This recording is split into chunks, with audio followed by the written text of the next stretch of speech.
ఇప్పుడు మీకు ఒక చాలా యూస్ఫుల్ టిప్ అనమాట. మనకి కత్తెర ఉంటుంది కదా, కత్తెర అన్నది అంటే పదును తగ్గిపోయింది లేదంటే కింద పడింది అంటే మనకు ఖచ్చితంగా తీసుకెళ్ళి మళ్ళీ మనం పదును పెట్టేయాలి కదా. అలా కాకుండా మీరు ఇంట్లోనే ఈజీగా పదును అనేది పెట్టేసుకోవచ్చు. మన దగ్గర ఓల్డ్ ట్యాబ్లెట్స్ అట్టలు ఉంటాయి కదండి, వాటిని ఇలా కట్ చేయండి.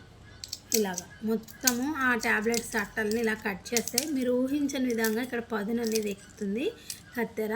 కావాలంటే మీరు మీ దగ్గర ఉన్న పాత కత్తెరనైనా సరే ఇలాగ ఒకసారి ట్రై చేసి చూడండి, ఎంత బాగా షార్ప్ అయిపోతుందో.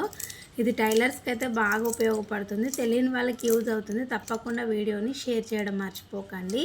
మీరు ఎవరన్నా ఇలా పదును పెడతారా నాకు కామెంట్ చేయండి. అసలు ఎంత బాగా వర్క్ అవుతుందో. మనకి కత్తెర తెలిసిందే కదండి, కింద పడింది అంటే పదును పోతుంది. ఇలా అయితే చేసి చూడండి, ఏం లేదు, జస్ట్ ఈ ట్యాబ్లెట్స్ ఉంటే కట్ చేసేయండి, చిన్న చిన్న ముక్కలుగా కట్ చేసేయండి, అంతేనండి. చాలా స్పీడ్గా పదును అనేది షార్ప్గా అయిపోతుంది. వీడియో నచ్చితే తప్పకుండా లైక్ చేయండి.